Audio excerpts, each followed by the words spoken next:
Funny little things like tiny toadstools are sometimes to be found on dead wood or on decaying leaves. These little growths are called myxes. Part of their life they are vegetables, and part of their life they are animals. And probably they would be minerals too if they could. As you see them now, they are vegetable. Each tiny toadstool becomes covered with little cells, and these are blown away by the wind. If they fall into water, they turn into animals, tiny water creatures with a little tail to help them swim about. To get some idea of how tiny they are, look at this picture. The thing like a barge pole in the front is a human hair, and yet, even at this magnification, the myxes are those tiny specks moving about in the background, almost too small to see.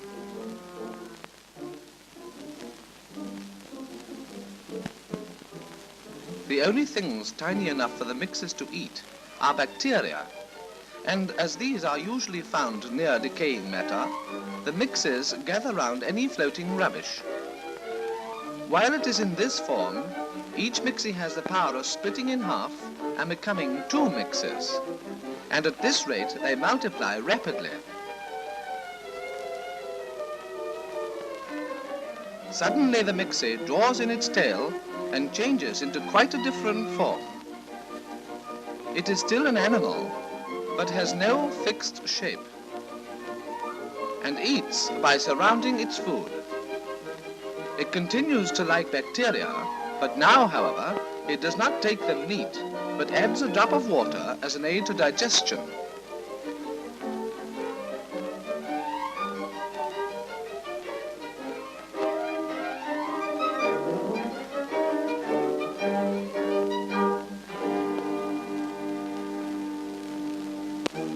The myxes now begin to join together, first into pairs and then into parties.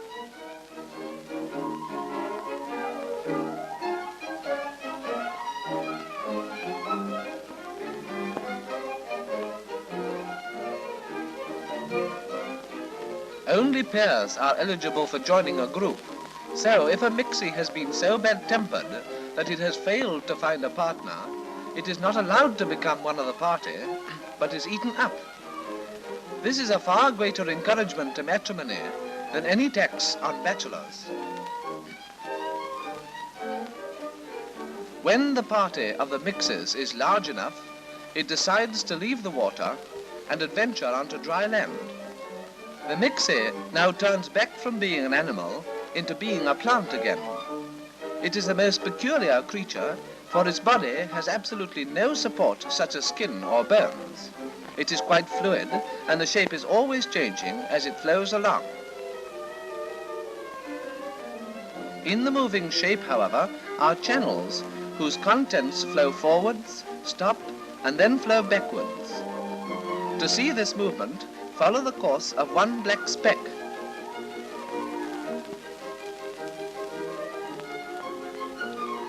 This couple in the middle are a good example. This ebbing and flowing cause the myxie to advance like the sea in waves.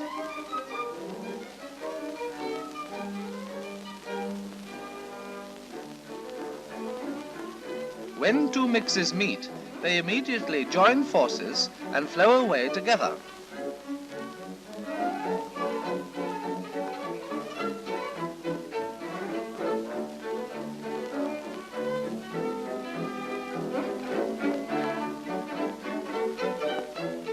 The myxie has no eyes, yet it can detect light which it dislikes, for it withdraws immediately.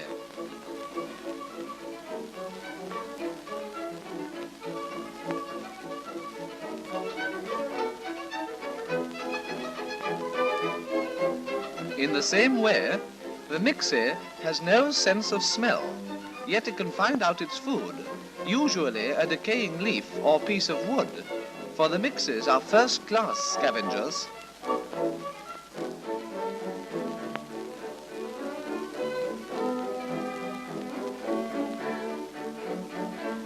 Notice how it quivers with delight over a good meal.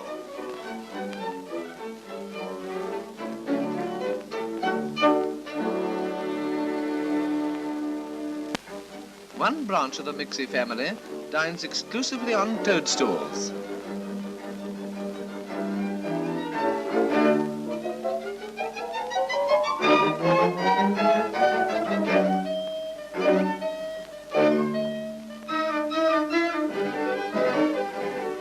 When, for an experiment, a drop of arsenic was put in front of a Myxie, it failed to detect the poison, flowed right over it, and was obviously taken very ill.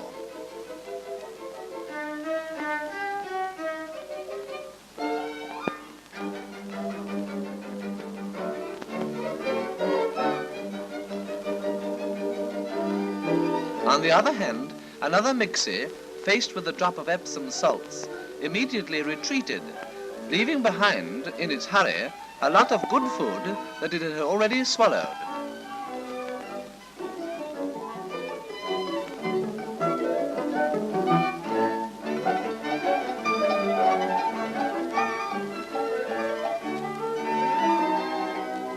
Myxies like moisture, and in summer, when there is none to be had, they dry up into a hard, brittle mess, which is dark in color.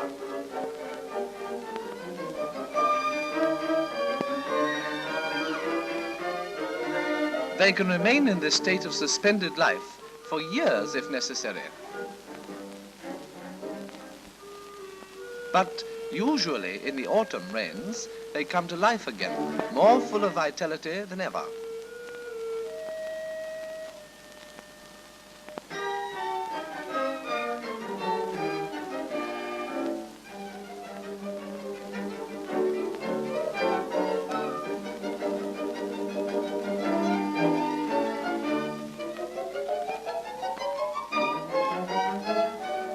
The cold of winter has no fears for them. They may be frozen solid for weeks, but at the first thaw, they are active and alive again.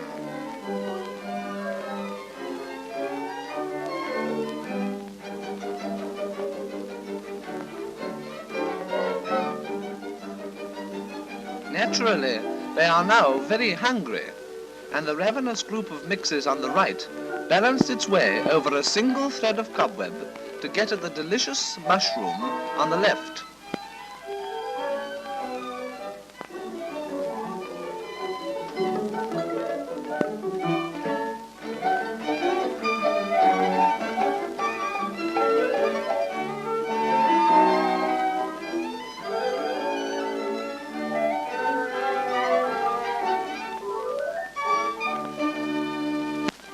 Suddenly the group of Myxies begins to throw up tiny hillocks, which prove to be supported on stems, and which are like tiny toadstools.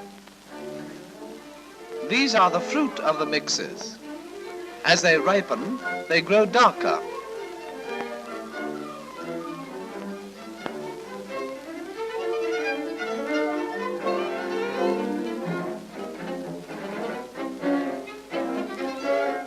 Soon, they are covered with tiny cells.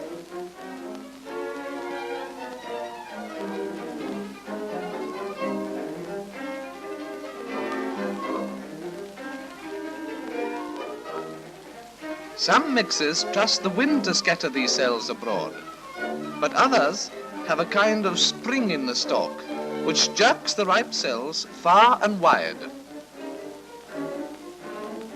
Many of these cells will die, but many live as vegetables and animals to make again some of nature's loveliest patterns, the magic Myxies.